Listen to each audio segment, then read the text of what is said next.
Print and electronic media సోదరులందరికీ నమస్కారం. ఈరోజు ఆదివారం అయినా ఒక అంశం ఉందని చెప్పగానే స్పందించినందుకు ధన్యవాదాలు. చాలా రోజుల తర్వాత ప్రెస్ మీట్ పెట్టడం జరుగుతుంది. ఈరోజు నేను కాంగ్రెస్ పార్టీలో దాదాపుగా 16 months అవుతుంది, 15 to 16 months అవుతుంది, 16 నెలలు అవుతుంది నేను వచ్చి. ఈ పార్టీలో ఉన్నప్పటికీ ఎన్నో ఆర్టీఐలు వేసిన, ప్రభుత్వంలో ఉండి కూడా ఇక్కడ అన్యాయం జరుగుతుంది అక్కడ అన్యాయం జరుగుతుందని ఆర్టీఐ ద్వారా ఎన్నో విషయాలు అడగడం జరిగింది. గతంలో మేము చింపేశాము, మేము ఫ్లెక్సీ చింపేశామని అల్లరి చేసిన కొంతమంది వ్యక్తుల కంటే ముందే నేను కలెక్టర్ గారిని కలిసి అది తొలగించండి, నిబంధనల ప్రకారం పనిచేయండి అని చెప్పడం జరిగింది. ఏది చేసినా సిద్దిపేటలో యాజ్ పర్ లా చట్ట ప్రకారమే చేశాను. పార్టీ మైలేజ్, పార్టీ పథకాలు ప్రజల్లోకి పోవడానికి ఎంతో కష్టపడ్డాను. అడుగున ఇబ్బందులు వచ్చినా బీఆర్ఎస్ నుంచి నాకు రాలేదు. మన ప్రభుత్వం వచ్చిన తర్వాత బీఆర్ఎస్ నుంచి ప్రతిఘటన రావాలి, వాళ్ళ నుంచి పక్కన పెట్టేసి సొంత పార్టీ, సొంత కాంగ్రెస్ పార్టీ నుంచి ఏది కేవలం సిద్దిపేట నియోజకవర్గమే, మళ్ళీ బయటికి వెళ్తే చక్రధర్ అనే వాడిని ఒక ఫైటర్గానే చూశారు. సిద్దిపేటలో నన్ను నివారించేందుకు వీడు ఎక్కడ మేకై కూర్చుంటాడో, మాకు అవకాశాలు ఎక్కడ పోతాయో అని కాంగ్రెస్ పార్టీలో కోవట్టు దొంగ అన్నట్టు నిజమైన బీఆర్ఎస్కి ఉన్న కోవట్ అని పేరు పెట్టి నన్ను చాలా మనోవ్యధకు గురి చేశారు. నా కుటుంబం, నా పిల్లల గురించి కానీ నా ఇంటి సభ్యుల గురించి కానీ గత ప్రభుత్వం పెట్టిన ఫేక్ కేసుల్ని మా పార్టీలోనే అంతర్గతంగా వైరల్ చేసి నా ప్రతిష్టకు భంగం కలిగించే పద్ధతి ఇదంతా కేవలం దీని సూత్రధారి పాత్రధారి ఎవరో కాదు, మాకు సంబంధం లేని ఈ సిద్దిపేట నియోజకవర్గంలో మండలాలు ఎన్ని ఉన్నాయి, గ్రామాలు ఎన్ని ఉన్నాయి, ఎన్ని కులాలు ఉన్నాయి, అసలు సిద్దిపేట ముఖ చిత్రం అంటే ఏందో తెలియని ఒక మైనంపల్లి హనుమంతరావు దొర సిద్దిపేటకు వచ్చి గత బీఆర్ఎస్ ప్రభుత్వంలో కరప్షన్ ఉంది కానీ ఈ రేంజ్లో రౌడీయిజం లేదు, కానీ మన కాంగ్రెస్ ప్రభుత్వం వచ్చిన తర్వాత ఎక్కడో మల్కాజ్గిరిలో ఉండాల్సిన వ్యక్తి సిద్దిపేటకి 100ల కొద్ది కార్లు వేసుకొని వచ్చి భయభ్రాంతులకు గురచేస్తున్నాడు. పార్టీలో నాలాంటి వ్యక్తుల్ని టార్గెట్ చేస్తూ కొంచెం పైకి వస్తాడు, కొంచెం నిజాయితీగా ఉన్నాడు అంటే వాన్ని తొక్కేయడం, పోలీసుల ద్వారా అక్రమ కేసులు పెట్టేయడం. నా మనుషులు ఉన్నారు చాలామంది, నన్ను నమ్ముకున్న కార్యకర్తలు, నాకు నీరాజనం పలుకుతున్న జనం ఎవరైతే ఉన్నారో వాళ్ళకి రైతు భరోసా లేదంట, రేషన్ కార్డు లేదంట, ఇందిరమ్మ ఇల్లు లేదంట, వాళ్ళకి ఏ అవకాశాలు ఇవ్వడంట. ఎవడబ్బా సొమ్ము అడుగుతున్నాం మేము? ప్రభుత్వం నుంచి వస్తున్న అవకాశాలని ప్రజలకు ఇవ్వాలనే కదా నేను ఈ పార్టీలోకి వచ్చింది. ఎందుకు మీరు ఏదో చేస్తారు, రేవంత్ రెడ్డి గారు ప్రజల వైపు ఉంటారు, కాంగ్రెస్ ప్రభుత్వం ప్రజల వైపు ఉంటుంది, మంచి చేయొచ్చు అనే కదా వచ్చిన. ఏ రోజు ఏ పదవి అడగలేదు. పోనీ అధిష్టానం చక్రధర్కి సూడా ఇస్తా అని అంటే ఆయనకి ఇయ్యొద్దంటాడట ఈ ఎలవదొర. నువ్వు ఎవరు అసలు? నీకు సిద్దిపేటకి సంబంధం ఏంది? మాట్లాడితే హరీష్ రావు మీద తొడలు కొడుతూ, నీకు సబ్జెక్టు తెలుసా? నీకు రంగనాయక సాగర్ గురించి తెలుసా? అసలు అది ఎక్కడుందో తెలుసా? నోటికి వచ్చినట్టు మాట్లాడుతున్నావు. ఈరోజు చక్రధర్ని పట్టుకొని ఒక 10 మంది ఉన్నట దొంగ ముండా కొడుకు అంటాడు. ఒక బహుజన గౌడ సామాజిక వర్గానికి చెందిన నేను సర్దార్ సర్వాయి పాపన్నను ఆదర్శంగా తీసుకొని ఎన్నో ఏళ్ళుగా కొట్లాడుతున్నాం, జైలుకు పోయొచ్చినాం. నువ్వు మొన్నటిదాకా కేటీఆర్ కాలు మొక్కినావు, నువ్వు నీ కొడుకు. అసలు నీ బతికెక్కడిది? పీజేఆర్ కాలు పట్టుకొని వచ్చినావు నువ్వు కాంగ్రెస్లో. తర్వాత మా బహుజన బిడ్డ దేవేందర్ గౌడ్ పెట్టిన భిక్షతో నువ్వు టీడీపీలకు వచ్చినావు. దాని నుంచి పోయి కేటీఆర్ కాలు మొక్కినావు. ఇవాళ రేవంత్ రెడ్డిని జోకుతున్నావు, మళ్ళా కొద్ది రోజులలో నువ్వు రేవంత్ రెడ్డిని తిడతావు. డబ్బు అహంకారంతో బహుజనులను తక్కువ చూసుకుంటూ, ఎక్కడ బహుజనులు ఎదుగుతే అక్కడ నీ వెలమ పాదం మోపి ఈరోజు కార్యకర్తల్ని నిర్వీర్యం చేసే కార్యక్రమం చేస్తున్నాం. మల్కాజ్గిరిలో డిసిసి శ్రీధర్, నాకు తెలిసి శ్రీధర్ ఆయన వెళ్ళిపోయినాడు. మెదక్ డిసిసి తిరుపతి రెడ్డి ఎగిరిపోయినాడు. ఇప్పుడు నర్సాపూర్లో రాజిరెడ్డికి పుల్ల పెడుతున్నాం. గజ్వెల్లో నర్సారెడ్డికి పుల్ల పెడుతున్నాం. అట్రాసిటీ కేసులు చేపిస్తున్నాం. నువ్వు వచ్చే వారికి మేమంతా కలిసి ఉన్నాం. మా కుటుంబ పరంగా ఎన్ని విషయాలున్నా మేము కిందనో మీదనో ఒకరికొకరు కలిసే ఉన్నాం. ఇప్పుడు నువ్వు వచ్చిన తర్వాత ఈ చెప్పులు చూపించడము, దాడులు చేయించడము, ఇలాంటి ఒక దుర్మార్గ చర్య కార్యకర్తలు భరించలేకపోతారు. ఇక అంశానికి వస్తే, ఒక పర్సన్ని పార్టీలోకి తీసుకొచ్చారు. పార్టీలు మారడం తప్పు కాదు, పార్టీలో ఉండడం అది ఎవరికైనా వాళ్ళ హక్కు.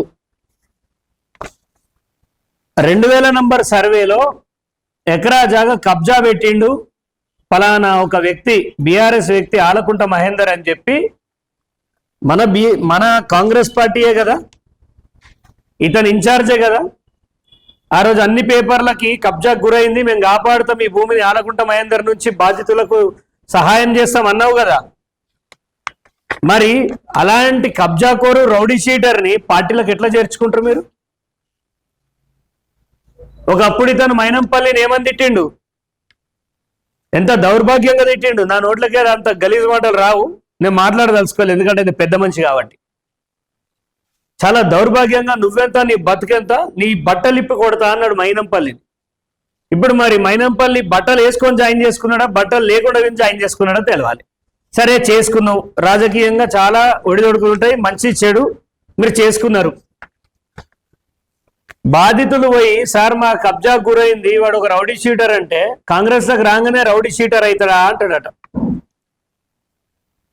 రీసెంట్ గా ఈ బాధితులు ఎవరైతే, నరసింహ కొంతమంది బాధితులు ఎవరైతే ఉన్నారో వీళ్ళ పైన 1 టౌన్ PS లో కేసు అయింది. ఇది కంప్లైంట్.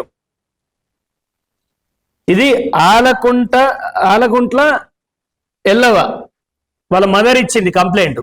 ఈ రైటింగ్ చూడండి, ఎవరు రాసిర్రు రైటింగ్? పోలీసులు రాసిర్రు. ఇది పోలీసులు రాసిన కంప్లైంట్. ఇది చెల్లుతుందా? ఇన్సిడెంట్ అనేది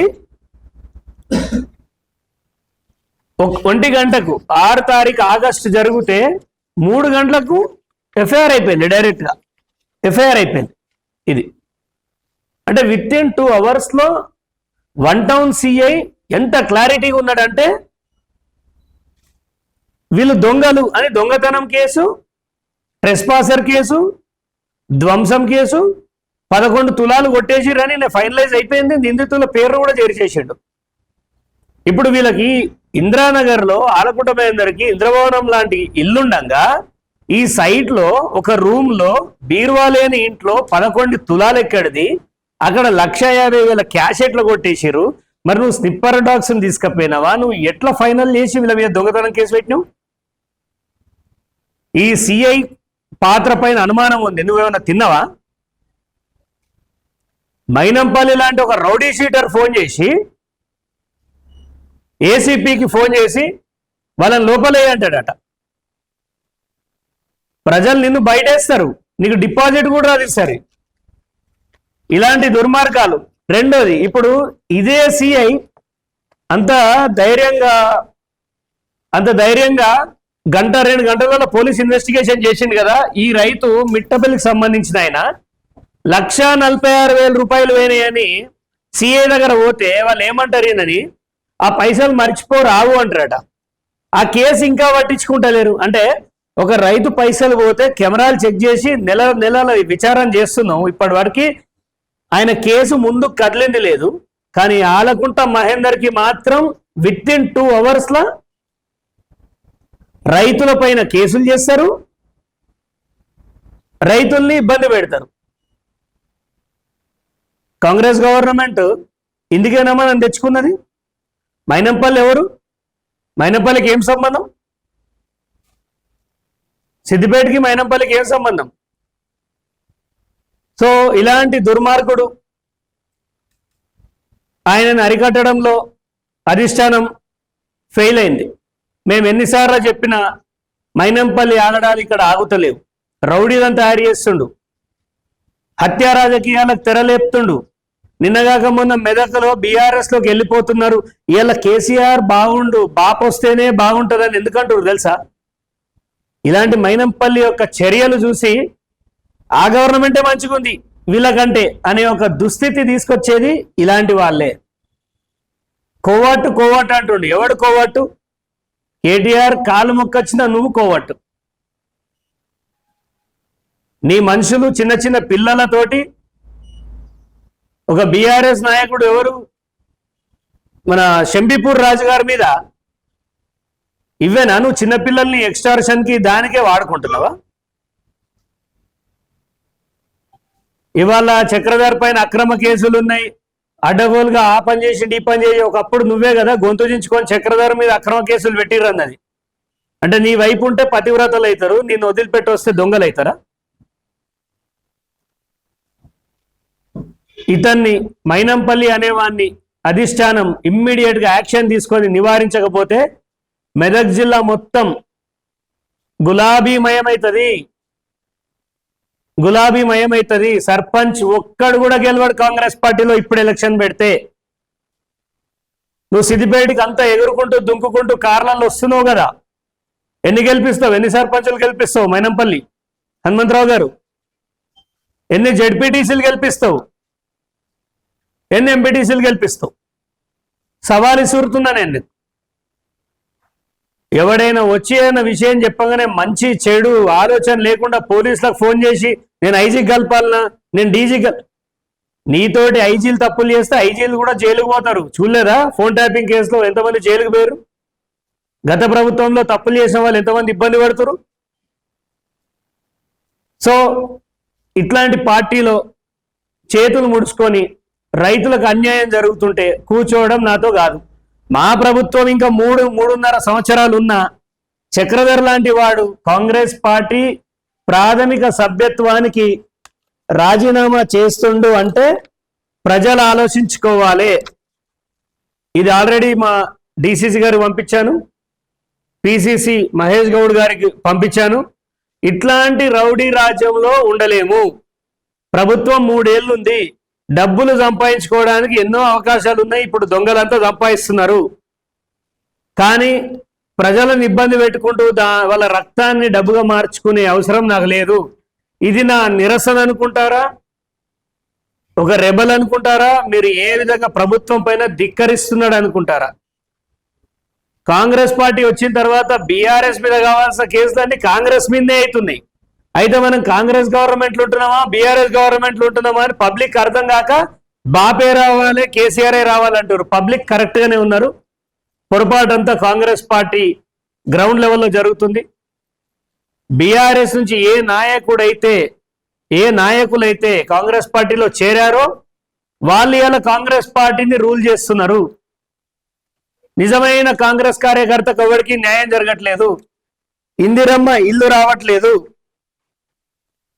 మొన్న జరిగిన ఎంపీ ఎలక్షన్స్ లో మైనంపల్లి ఎక్కడున్నాడు? ఎలక్షన్ రోజు ఉన్నాడా ఈ దేశంలో?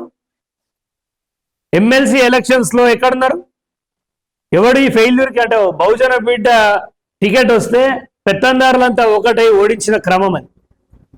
కాంగ్రెస్ గవర్నమెంట్ లో ఉంటూ కాంగ్రెస్ గవర్నమెంట్ సీట్లు కోల్పోతుందంటే ఎవరి ఫెయిల్యూర్ ఆలోచించాలి. మెదక్ జిల్లాని సర్వనాశనం చేయడానికి పూనుకున్నాడు. నెక్స్ట్ కాంగ్రెస్ పార్టీలో మైనంపల్లి హనుమంతరావు ఉంటాడు అంటే డౌటే, బీజేపీలోకి వెళ్ళిపోతాడు కావచ్చు. నాకున్న విశ్వసనీయ సమాచారంలో బీజేపీ స్నేహితులు చెప్పిన మాట మైనంపల్లి హనుమంతరావు బీజేపీలోకి వస్తుండని. పీజేఆర్ కాలు పట్టుకొని ఆయన తిట్టినాం, దేవేందర్ గౌడ్ కాలు పట్టుకొని ఆయన తిట్టినాం, కేటీఆర్ కాలు మొక్కి ఆయన తిట్టినాం. రేవంత్ రెడ్డిని ఎప్పుడు తిడతామని అడుగుతున్నా నేను. నీ రౌడీ మూకలకి చిల్లరగాళ్ళకి భయపడే గడ్డ కాదు సిద్దిపేట గడ్డ, త్యాగాల గడ్డ, ఇది తడిపార్ల గడ్డ కాదు. ఇది మీలాంటి తడిపార్లను చూసి వచ్చినాం మేమిడ. అంతర్గతంగా ఏదన్నా ఉంటే హరీష్ రావు పైన నేను దునియా కేసులు పెట్టాను, న్యాయంగా మాట్లాడాను. కానీ మీరేం చేశారు? ప్రతిపక్ష నాయకుల్ని కుటుంబాలను బయటికి లాగుతూ, ఎవరిదైనా కుటుంబమే, మనల్ని అన్నారనే కదా మనం యుద్ధం చేసినాం. రేవంత్ రెడ్డి గారిని ఇన్సల్ట్ చేసిండనే కదా.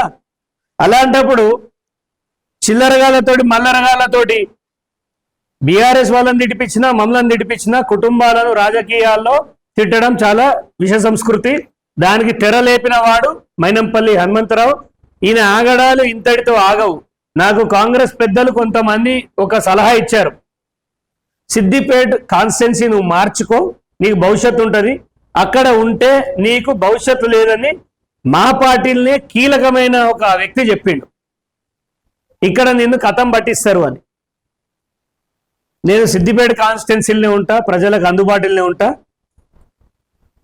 కాంగ్రెస్ పార్టీకి మైనంపల్లి కావాలనో చక్రధర్ కావాలనో అంటే వాళ్ళు మైనంపల్లినే కోరుకున్నారు. ఎందుకంటే మంది మార్బలం, డబ్బు, రౌడీజం పుష్కలంగా ఆయన దగ్గర ఉంది, మా దగ్గర లేదు. బహుజన్ల పైన ఆయన చేసిన గలీజ్ వ్యాఖ్య, ఒక తల్లిని పట్టుకొని ముండా కొడక అని తిట్టిండు. అది ఆయన నన్నే తిట్టలేదు, గతంలో అందరినీ తిట్టిండు. కెమెరాలకు దొరికినాయి, కొన్ని దొరకలేదు. ఈ పార్టీలో బహుజనులు, కాంగ్రెస్ పార్టీ ద్వారా బహుజనులకు జరిగేది ఏమీ లేదు, బారిసల లెక్కనే మిగిలిపోవాలి. మొన్న ఎమ్మెల్సీ ఎలక్షన్ లో ప్రసన్న హరికృష్ణ గౌడ్కి టికెట్ ఇస్తే కాంగ్రెస్ పార్టీ అద్భుతంగా గెలిచేవాడు. ఎవరికి ఇచ్చారు? ఆల్ఫోర్స్ నరేందర్ రెడ్డికి ఇచ్చి ఓడిపోవడానికనే సిద్ధపడ్డారు, కానీ గెలుస్తాడనే బహుజనునికి టికెట్ ఇవ్వలేదు. అనేది ఒక బూటకం, నాటకం. ఢిల్లీకి పోయి రచ్చ చేయాల్సిన అవసరమే లేదు. సరే, పోయి నిరసన వ్యక్తం చేసిరు, కానీ అవి కాని మాటలు అని అందరికీ తెలుసు. చట్టపరంగా జరగాల్సింది, పార్లమెంట్లో జరగాల్సింది, మీకు ప్రొవిజన్స్ కూడా ఉన్నాయి, ఇక్కడికి వెళ్ళి చేయాల్సింది. కొత్తగా మేము రాష్ట్ర స్థాయిలో పార్టీ పరంగా 42% ఇస్తాం అంటున్నావు. ఒక బీసీకి నువ్వు ఇస్తే, పైసలు లేనోనికి, పేదోనికి నువ్వు టికెట్ ఇస్తే, బలిసున్నవాడు వచ్చి ఖచ్చితంగా అయితే నొడగొడతాడు. అంటే గతం కంటే ఎక్కువ నష్టం ఇప్పుడు జరుగుతుంది. ఎటు చూసినా బహుజనులకు న్యాయం జరుగుతుందని అనిపిస్తలేదు. కాంగ్రెస్ కార్యకర్తలు కూడా ఒకటి ఆలోచించుకోవాలి. ఏ పార్టీ కూడా మనకు అన్నం పెట్టదు, మనమే పార్టీకి ఎట్టి చాకరీ చేస్తాం. కానీ పైనున్నవాడు మాత్రం భూములు, జాగాలని దోపిడీ చేస్తున్నారు. ఇవాళ చక్రధర్ లాంటి బహుజన బిడ్డ హరీష్ రావుని తట్టుకున్నోడు సిద్దిపేటలో కాంగ్రెస్ పార్టీలో నెగలలేకపోతుండంటే, మైనంపల్లి లాంటి ఒక అహంకారి, ఒక దుర్మార్గుడి కనుసన్నల్లో నేను పనిచేయాలని అనుకోవట్లేదు. నేను ఎక్కడున్నా తప్పు మీద కొట్లాడుతూనే ఉన్నా. అండ్ రేవంత్ రెడ్డి గారు నాకు చాలా వరకు సపోర్ట్ చేసిండు, పిసిసి గారు సపోర్ట్ చేశారు. గతంలో ఫోన్ ట్యాపింగ్ కేసు పెడితే రేవంత్ రెడ్డి గారు సపరేట్ లాయర్ని పెట్టిరు. నాకు చాలా మందికి తెలియదు. సుప్రీంకోర్టు సిద్ధార్థ్ లూత్రా అని పెట్టి కొన్ని లక్షల రూపాయల అతనికి పే చేశారు. అంటే నా దాంట్లో నిజం ఉందనే కదా. సో పై స్థాయిలో అంత సపోర్ట్ దొరికిన మైనంపల్లి మానియా ముందట నాలాంటి బహుజన బిడ్డలు నిలబడలేకపోతారు. అతి తొందరలో కాంగ్రెస్ ఖాళీ కాబోతుంది మెదక్లో. ముఖ్యంగా సిద్దిపేట కార్యకర్తలంతా ఖాళీ కాబోతున్నారు. ఎవరికైనా సెటిల్మెంట్లు చేసుకోవాలన్నా, దందాలు చేసుకోవాలన్నా బీఆర్ఎస్ వాడు 4 రోజులకు వస్తాడు, సమయానికి వెళ్ళిపోతాడు. జరిగేది ఇదే.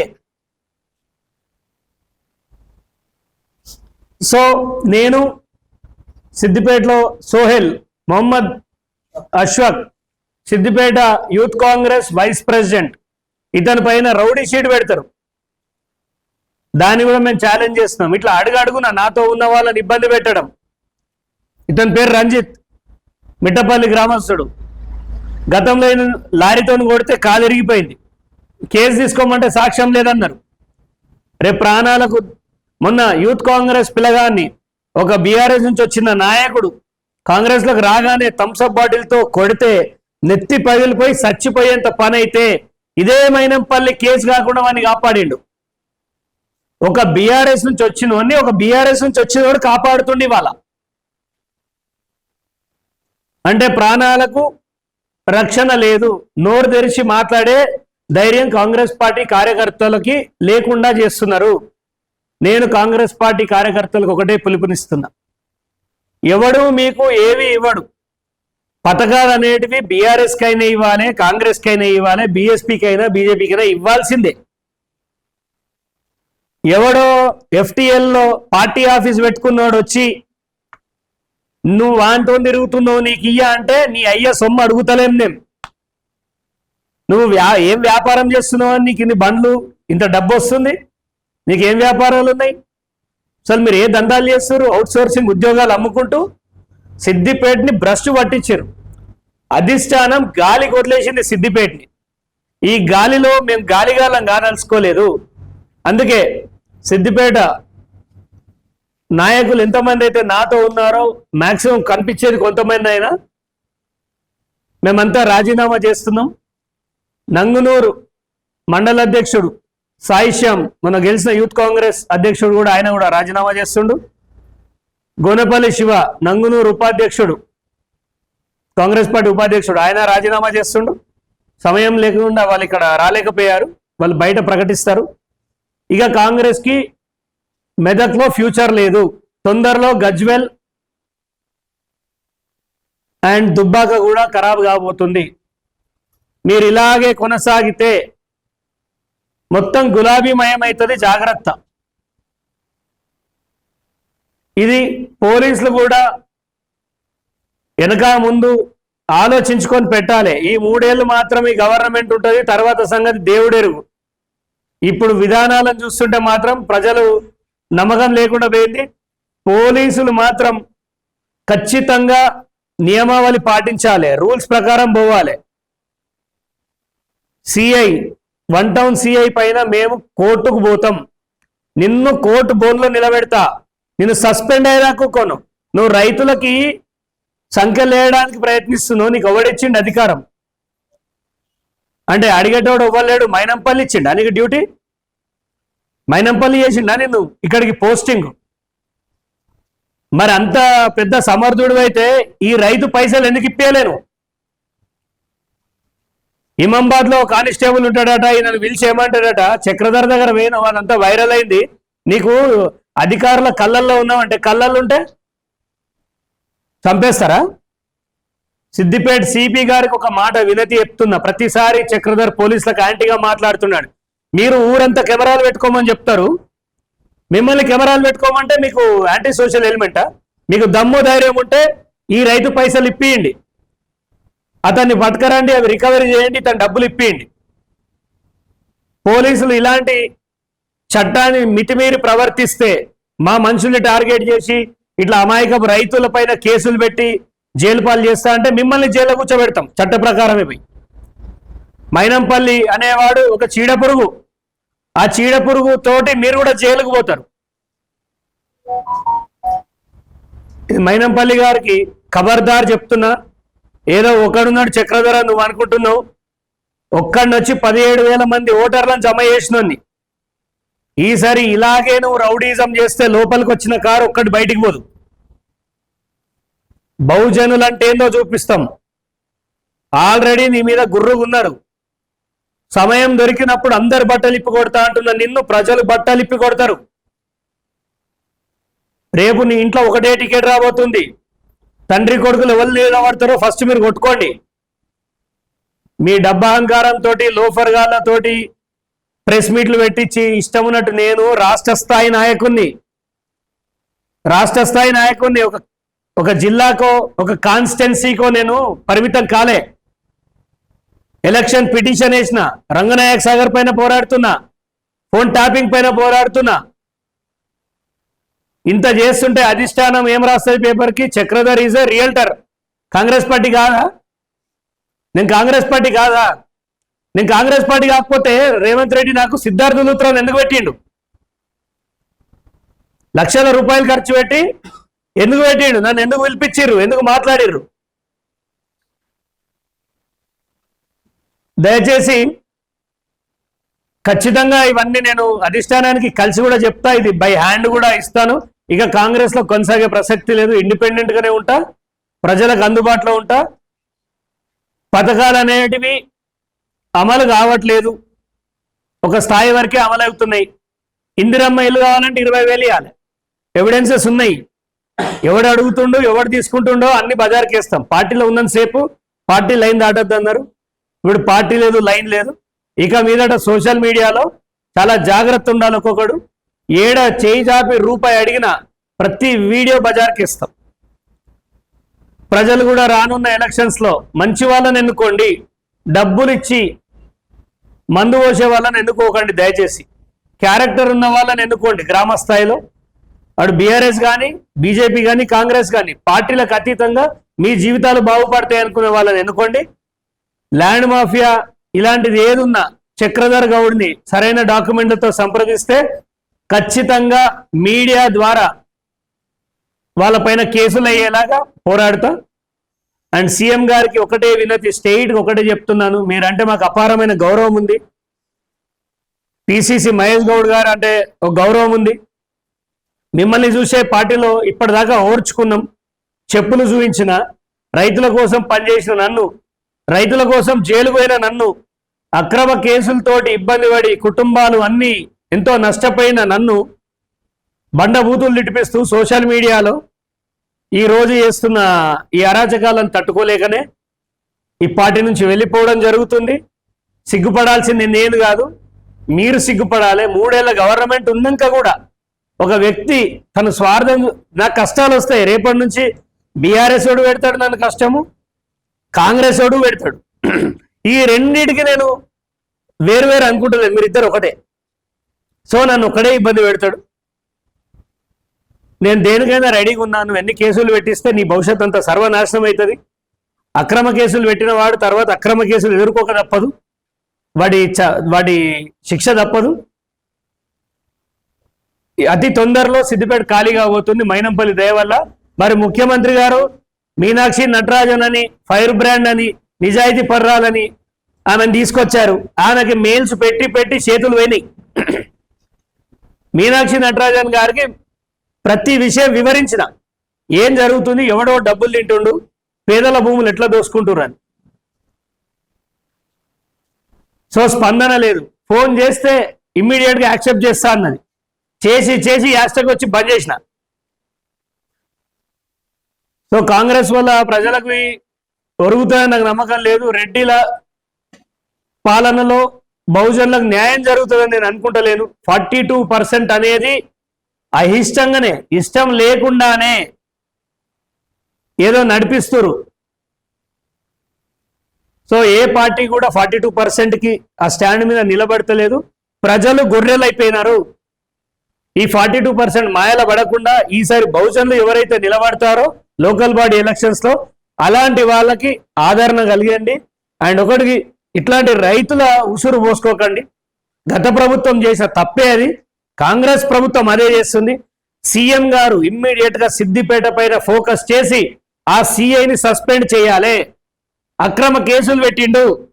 ఈ బాధితుల పైన అక్రమ కేసులు పెట్టి ఇతను రేపో మాపో గవర్నమెంట్ జాబ్ వస్తుంది అనుకున్నాడు. ఆ మహిళలు వీళ్ళందరినీ కేసుల పాలు చేసి వీళ్ళు ఇప్పుడు బయటకు ఇక ఇంతమంది బాధితులు, వీళ్ళంతా మైనంపల్లి బాధితులు. వీళ్ళ మొహాలు చూస్తే కనికరం అనిపిస్తలేదా? రండి. వాళ్ళ భర్త వెళ్ళిపోతే ఇన్సూరెన్స్ పైసలతో ల్యాండ్ కొనుక్కుంటే సిగ్గుండాలి కదా, అది కబ్జా పెట్టేటోనికి, దానికి సపోర్ట్ చేసేటోనికి. మా డిమాండ్, సిద్దిపేటలో పోరాడితే కేసులు అవుతున్నాయి కాంగ్రెస్ పార్టీలో. ఎవరి మీద అవుతున్నాయి అంటే కాంగ్రెస్ పార్టీ కార్యకర్తల మీదనే అవుతున్నాయి. సో సిద్దిపేట ఇన్ఛార్జ్ మార్చాలి. ఆ ఇన్ఛార్జ్ ఉంటే ఇంకా 4 రోజులలో భూస్థాపితం అయిపోతుంది. వాళ్ళు వెనుక ఒక దండుపాలెం బ్యాచ్ మోపై చిల్లర పైసలు వసూలు చేసుకుంటూ సిద్దిపేటని భ్రష్టు పట్టిస్తున్నారు. ఇలా అయితే రేపు ఒక్క కౌన్సిలర్ కూడా గెలవడు. చాలా దారుణంగా ఉండబోతుంది పరిస్థితి. దుబ్బాక, గజ్వేల్, సిద్దిపేట గులాబీమయం అవుతాయి. దాన్ని అరికట్టేందుకు మేము ప్రాణం పెట్టి పోరాడినా కానీ మమ్మల్ని ఎవరిని నెగలనివ్వట్లేదు. సో ఇలాంటప్పుడు ఈ పార్టీలో ఉండి ఈ తప్పులకు సహకరించడం కంటే వెళ్ళిపోయిందని నా ఏమనుకుంటున్నాం. వీళ్ళందరూ బాధితులు చూపించాలి. వీళ్ళ మీద అక్రమ పోలీస్ కేసులు అవుతుంటే రేవంత్ రెడ్డి ప్రభుత్వం ఏం చెప్తుంది? ఇప్పుడు రైతుకు సంఖ్యలు లేయి మరి. సంఖ్యలు వేయండి వీళ్ళకి. వీళ్ళు పెట్రోల్ డబ్బాలు పట్టుకొని వచ్చి ఆత్మహత్య చేసుకుంటామన్నారు. కానీ ఇంకా సమాజంలో మీడియా ఒకటి ఉన్నది, మన బాధని వాళ్ళ ద్వారా సమాజానికి తెలియజేద్దామనే ఒక ధైర్యం ఇచ్చి వీళ్ళందరినీ ఇక్కడ నిల్చోబెట్టడం జరిగింది. ఇక మీద కాంగ్రెస్ పార్టీకి నాకు ఎలాంటి సంబంధం లేదు. ఇక నేను స్వేచ్ఛగా పనిచేసుకుంటా, బీసీ నినాదం పైనే పనిచేస్తా. నా కష్టాన్ని వృధా చేయదలుచుకోలేదు, నా యువరక్తాన్ని అడ్డమైన పార్టీల కాళ్ళకాడ పెట్టదలుచుకోలేదు. ఇక మీదట ఎక్కడ బీసీ నినాదం ఉంటే అక్కడ పోయి వాళ్ళతో పాటు ఆ ర్యాలీలో పాల్గొంటా, ఆ ధర్నాలో కూర్చుంటా, వాళ్ళతోటి తిరగాలని నిశ్చయించుకున్నా. అన్న ప్రశ్నలు. ఇది మున్సిపల్ కమిషనర్ గారు, ఇది ఆలకుంట మహేందర్ గారి జాగా కాదు, ఇది ఈ బాధితుల జాగా అని ఇది ఎవిడెన్స్ అండి, డైరెక్ట్ ఉన్నది. ఆయన రాసిండి. ఇది మున్సిపల్ కమిషనర్ పేరుందమ్మా, ఇప్పుడున్న ప్రస్తుతం ఆయన. ఆ జాగా వీళ్ళది అంటే ఒకటే ఒక ఫోన్ వచ్చింది, ఇమీడియట్ గా ఇది స్టాప్ అయిపోయింది. డెమాలిషింగ్ చేయమని ఉంది ఇక్కడ, దాన్ని కూలగొట్టండి కమిషనర్ గారు అని కమిషనర్ గారికి ఆర్డర్స్ ఉన్నాయి. ఇంత అన్యాయం జరుగుతుందా? ఒక ఎకరా భూమి కాపాడలేని నాయకుడిని నేను ఈ పార్టీలో ఉంటే ఎంత లేకపోతే ఎంత? పేదల భూములు మీరు బలిసిన వాళ్ళు ఒకరికొకరు ఏమన్నా చేసుకోరా బాబు, మాకేం ప్రాబ్లం లేదు. కానీ ఇట్లా భూములు కొట్టేస్తే పదవుల కోసం పెదవులు ముయ్యాల్సిన అవసరం లేదు. నాకు నిజంగా ఎమ్మెల్యే అయ్యే యోగ్యత ఉంటే ఇంకా 10 ఏళ్ళకైతా 20 ఏళ్ళకైతా కాకున్నా కానీ ప్రజలకు అందుబాటులో ఉంటా. వీళ్ళందరూ అదే బాధితులు. మైనంపల్లి బాధితులు అనాలండి. మహేందర్ గౌడ్ అండి లోకల్లా అని ఎవరు చెప్తాడు? ఆయన చెప్తే పోలీసు వాళ్ళు వినే పరిస్థితి ఉందా? ఇక్కడ బాధితులకి కాపు కాస్తున్నది, వీళ్ళని అన్యాయం చేస్తున్నది మైనంపల్లి వర్గీయులు.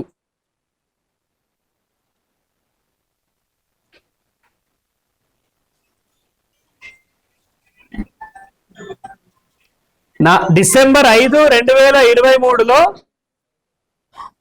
ఎలవనా ఏ పేరు కనకవ్వ పేరు మీద రిజిస్ట్రేషన్ అవుతుంది. చూడండి ఇలాంటి చట్టం ఏడుందో. ప్రెస్ వాళ్ళు మనకు కూడా ఏమైనా జాగ్రత్త సమస్యలు ఉంటే ఇట్లా పోదాం. మన ప్రభుత్వం ఏర్పడగా డిసెంబర్ 5 తారీఖు కనకవ్వకి అవుతుంది రిజిస్ట్రేషన్ ఎంఆర్ ఆఫీస్లో. 6 తారీఖు ఆలకుంట మహేందర్ మీదకి అయిపోతుంది. 7 తారీఖు నాలా కన్వర్షన్ అయిపోతుంది. పాస్బుక్ 1 డేలోనే వచ్చింది. ఇది ఎక్కడ చట్టం నాకు తెలియదు. మరి అదేదో చెప్పుండి, నాది ఎకరం జాగా ఎక్కక 5 ఏళ్ళు అవుతుంది, తిరుగుతూనే ఉంది ఎంఆర్ ఆఫీస్ చుట్టూ. అదేదో చెప్తే నాది కూడా ఎక్కించుకుంటా కదా. మరి ఎక్కడైనా సాధ్యమవుతుందా అండి? ఒక ఇన్కమ్ ప్రూఫ్ అప్లై చేయాలన్నా, క్యాస్ట్ సర్టిఫికేట్ అప్లై చేయాలన్నా బేసిక్ ఎంక్వైరీ ఉంటుంది కదా. ఇప్పుడు సిఐ ఏమో 1 టౌన్ సిఐ తేల్చి పారేస్తాడు, వీడు చక్రధర వర్గమా, వాడు రౌడీ షీటర్ అంటాడు. వాడు రౌడీ షీటర్ అవుతాడు. రౌడీ షీట్ ఎట్లా పెట్టాలో నేను నీకు చెప్తా, కోట్ల కలుద్దాం. మంచి నీలాంటి మంచి ఆఫీసర్లని అక్కడ జైల్లో కూర్చోబెట్టినాం. నువ్వు సిఐవే, 1000 మంది సిఐలు ఉన్నారు. మాట్లాడితే పోలీసుల మీదకి ఎందుకు ప్రజలు ఎందుకు తిరగబడతారు? ఇట్లాంటి వేషాలు వేస్తేనే తిరగబడతారు. మేము ఏసీబీ గారిని దీనిలో ఏమనదలుచుకోలేదు, ఎందుకంటే మేము ఎప్పుడు కలవలేదు, ఆయనకి ఏమైనా మాకు తెలియదు. దీనిలో ఎస్హెచ్ఓ ఎవరు? నువ్వే కదా. ఎట్లా చేస్తావు? అన్నోన్ అని పెట్టావా కేసులో? విచారణ చేయకుండా వీళ్ళందరి పేరు ఎట్లెక్కించినావు? ఈ హ్యాండ్ రైటింగ్ అవ్వండి, ఫోరెన్సిక్ ల్యాబ్ పంపుదాం, ఈ హ్యాండ్ రైటింగ్ ఓవర్లో ఇద్దాం. ఎట్లా రాస్తారు మీరు? పోలీసు వాళ్ళు మీ ఇష్టం ఉన్నట్టు రాస్తారా? ఇదేనా కేసు పెట్టేది? ఇతను డబ్బులు అడిగితే ఆ పైసలు రావని చెప్తావా? బర్లు గొర్రెలు పోతే వాటికి మేము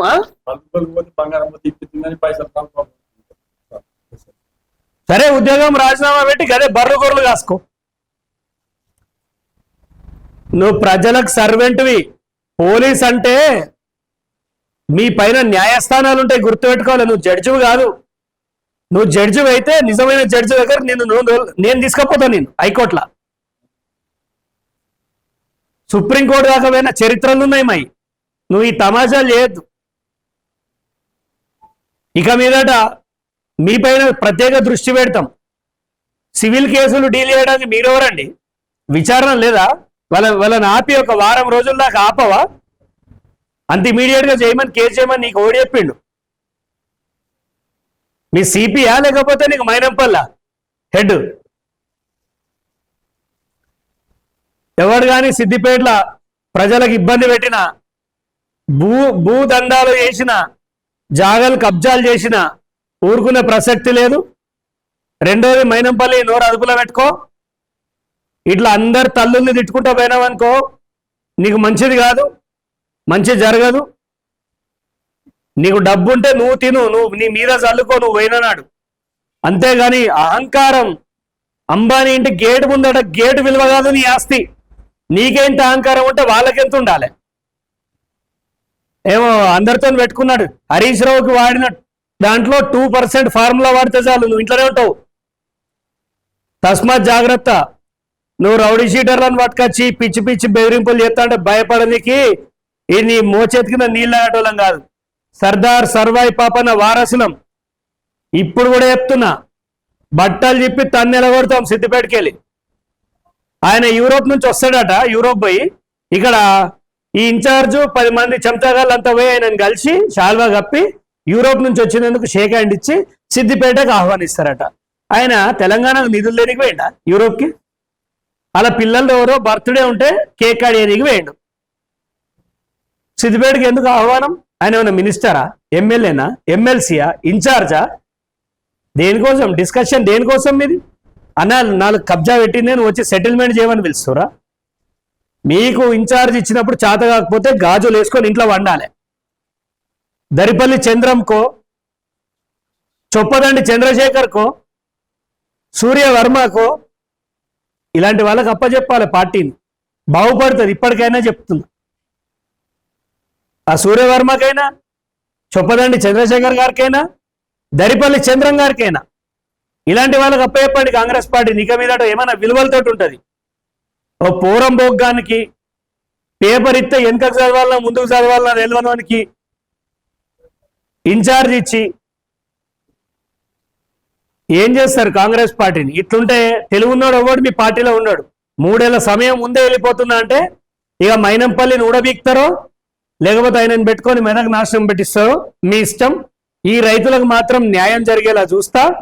ఇక మీదట కాంగ్రెస్ నుంచి కానీ బీఆర్ఎస్ నుంచి కానీ ఎంత ప్రతిఘటన వచ్చినా ఎదుర్కోవడానికి నేను సిద్ధం.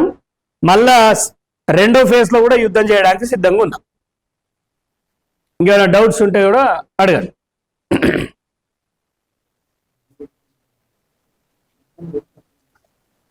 సో ఒకటి ఈ పేపర్ వాళ్ళకి ఇచ్చేసి మీడియాకి అన్నా, దీంట్లో దేనికి రాజీనామా అనేది ఫోటో స్నాప్ తీసుకుంటే ఉంది ఉంది ఉంది ప్రింట్ 2-3 తీసి పెట్టాను. ముఖ్య కారణం మైనంపల్లి లాంటి అరాచక దొర ఉంటే మేము పార్టీలో ఉండలేము. రేవంత్ రెడ్డి గారు గొంతు దించుకోలే కదా, దొర దొర దొర అన్నాడు. మరి ఆ దొరనే ఇప్పుడు వచ్చి మా మిన్నడైతా అంటే మేము ఎట్లుకుంటాం?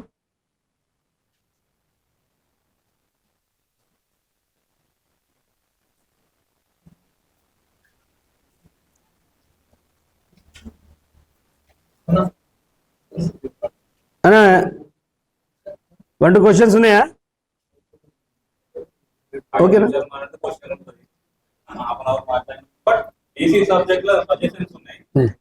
సంవత్సరం క్రితం బీజేపీలో నేను ఎవరితో మాట్లాడితే బీజేపీ అధ్యక్షుడు అయ్యారో అధిక అధ్యక్షుడు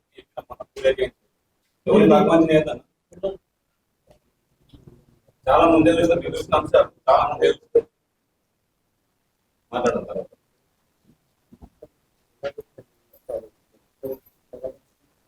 ఓకేనా? 5 minutes.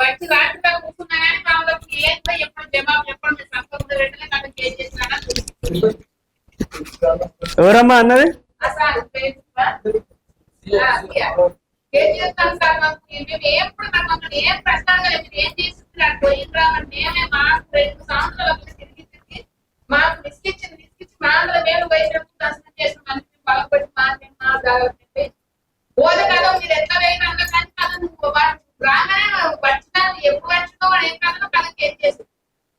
మహేందర్ రాసిన తోనే చేసి మాకు ఇప్పుడు ఎట్లా అన్నట్టు నాకు ఏ పరిస్థితి ఏంటిది అన్న మా భర్త తెచ్చుకొని వండుకున్న ఇన్సూరెన్స్ తగ్గుతుంది 8 సంవత్సరాలు సార్ నేను కాటుకొని ఇన్నియాలు కాదు మరి ఇప్పుడు పేదలకు ట్రెస్పాసర్ అనే కేసు ఒకటి ఉంటుందని తెలుస్తుందా చెప్పండి. ఒక గుమ్మంలోకి పోయి లొల్లు పెడితే మన అడుగడుగున ఇంట్లో లొల్లులు పెడుతున్నాం. అరే పోలీసు వాళ్ళు హ్యుమానిటీ గ్రౌండ్ లో కొంచెం ఆలోచించాలి. అరే అమ్మ అట్లా పోవద్దని బుద్ధి మాట చెప్పవాను. ఒకసారైనా కౌన్సిలింగ్ డైరెక్ట్ ట్రెస్పాసర్ కేసు పెట్టేసిండండి. ఆ మహిళ ట్రెస్పాసర్ కేసు అంటే తెలుసా ఆమెకి అట్లీస్ట్ వాళ్ళ ఇప్పుడు అదే సిఐ ఏం చెప్తాడు, వాళ్ళ ఇంటికాడ గేట్ అడ్డం పెడితే కూలగొట్టాడా? వాళ్ళు కోపం వచ్చి మహిళలంతా పోయి కూలగొడితే ఈ నరసింహ అనే పిల్లగాడు అసలు సీన్ ఆఫ్ అఫెన్స్ లో లేడు. మిస్టర్ సిఐ నీకు చెప్తానని సంగతి, అసలు అతను ఆ టైంకి వేరే చోట ఉన్నాడు. ఆ కెమెరా డీటెయిల్స్ ఆ టైమింగ్ అంతా మేము తెప్పించినాం. మరి నువ్వు పేరు ఎట్లా పెట్టినావు? కండెంప్ట్ ఆఫ్ కోర్ట్ అంటున్నావు. కండెంప్ట్ ఆఫ్ కోర్ట్ చట్టం తెలియదు అనుకుంటున్నావా? మాకు నీలాంటి సిఐలు మంచి మంచి సురేందర్ రెడ్డిని గచ్చు పంపించిన వీడికెళ్ళి నువ్వు లెక్కనా? మీ సిపి గారు ఏం చేస్తారు? చక్రధర్ పైన లెవాన్కి మాత్రం సిపి మేడంకి బాగా కోపం వస్తుంది. దేనికోసం కొట్లాడినా నేను? కెమెరాలు పెట్టుకోరని కొట్లాడినా, లంచాలు తినకుండా కొట్లాడినా, తప్పు జరుగుతుంటే దాన్ని సరిదిద్దుకోమని కొట్లాడినా. సిఐని సస్పెండ్ చేయండి సిపి గారు. అమాయక కానిస్టేబుల్ అని ఎక్కడో ఉన్నోన్ని తీసుకుపోయి ఇక్కడి నుంచి అక్కడికేసి, అక్కడి నుంచి అక్కడికేసి ప్రమాదాలకు గురై చచ్చిపోతున్నారు కానిస్టేబుల్ రోడ్ల మీద. ఒక జవాన్ల మీద మాత్రం మీకు ధైర్యం ఉంటుంది, కానిస్టేబుల్ మాత్రం ధైర్యం ఉంటుంది. ఇప్పటికి ఎంతమంది చచ్చిపోయారు కానిస్టేబుల్ పొద్దుగల డ్యూటీకి పోయి వచ్చేవాళ్ళు. ఈ సీఐని వీకేయండి, మీకు దమ్ముంటే అతనికి ఇమ్మీడియట్ గా శాఖపరమైన చర్యలు తీసుకోండి. మీకు చేతనైతే పని చేయండి, ఈ రైతు పైసలు ఇప్పియండి, అప్పుడు నేను కమిషనర్ అని చెప్పండి. మాలాంటి వాళ్ళు వస్తే లేడు అని ఎలగొట్టడం మేమన్నా దోపిడీకి వస్తున్నామా?